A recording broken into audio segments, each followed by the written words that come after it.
18 years ago, we started talking around the radio station about doing a fundraiser for the Niagara Children's Center because we looked around the community and realized what an incredible gem this was. But we also looked around the community and realized that maybe a lot of people didn't know it was here. And maybe a lot of families in the area who could benefit didn't know that it was here. So we started raising money for the children and families in Niagara, and the primary need is funding for therapy services to help as many children every year get the support they need without having to leave the area. And the Help Kids Shine campaign has become it's become a part of our DNA here at 610 CKTB.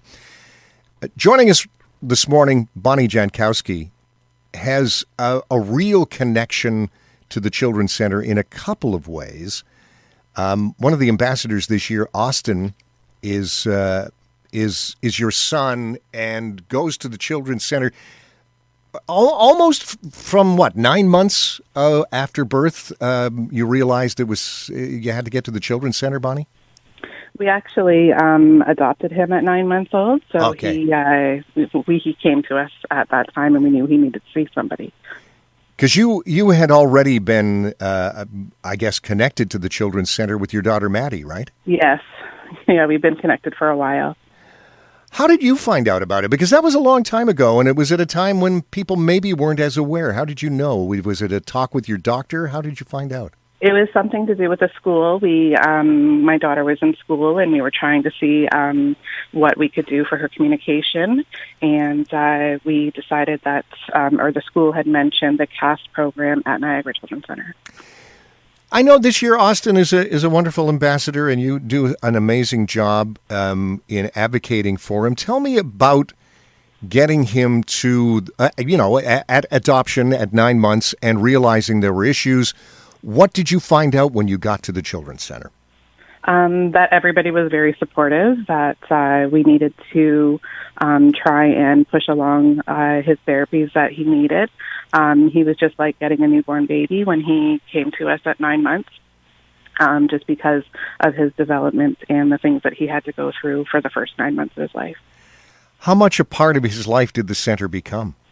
A huge part. We had physio, OT, and speech. He also has a hearing impairment, so the infant hearing program we were a big part of too, so we had a lot of involvement.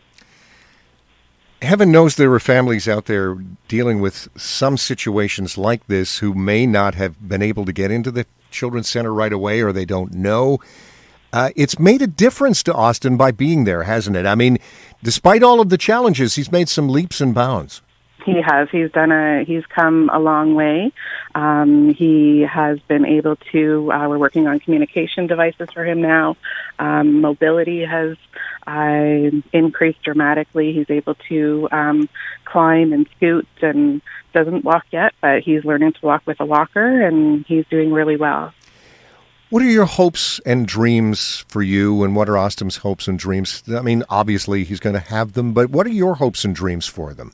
I think just so that he is able to live the best life that he can live, whether it's him still being nonverbal but having that communication device and still not being able to walk, but having the ability to be able to be supported in walking so that he's able to live the life that to the best of his ability.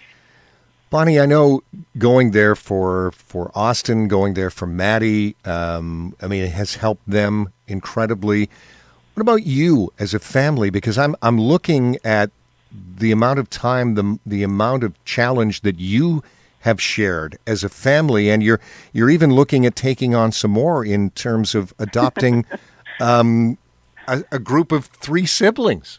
Yeah, and those siblings, some of them have used Niagara Children's Center as well. So with, I think, 4 out of 5 of our children have had to use it. So good Lord, Bonnie. Yeah. You're going to need help as a family to deal with all of this. I mean, but the Children's Center provides that as well. Am I right? I think so, yeah. Just even having that support of other families and knowing that you're not alone in this journey. And You talked about the hopes and dreams for Austin, and you've talked about how far it's come. What's he doing right now? He is doing great. He goes to Niagara Children's Center for schools. Health-wise, he's doing absolutely amazing. He's a happy little boy. How is Maddie doing? Maddie's doing great. She's thriving. She's in grade 10. She doesn't really care for online learning, but has been doing great at that as well. She is not alone. Trust me in that. How tough has this past year been with everything that's happened? Has it affected you as a family? I think for our main thing is it's brought us a lot closer. But then there's also been those struggles of having to do at-home learning with 5 children and, a toddler, and having 3 special needs children in your house. So it's been challenging, but we've been able to make it through. We're a wonderful advocate for the kids, but wonderful advocate for the Children's Center as well, Bonnie. Thanks so much for everything that you're doing, and we'll stay in contact, and hopefully this little chat that we've had will encourage people to reach out and help the Children's Center so more families can get the kind of help you've had. Bonnie, thank you. Thank you. Have a great day. You too. Bonnie Jankowski. You can help very easily. Just go online at 610cktv.com. You can donate online at helpkidshine.ca if you want, or you can become a monthly donor. Even just $10 a month gets you into the club.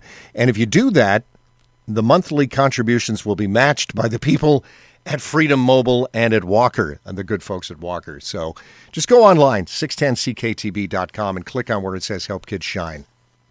A big part of what we do here at CKTB is making sure that everybody knows what's happening here at the Children's Center in Niagara.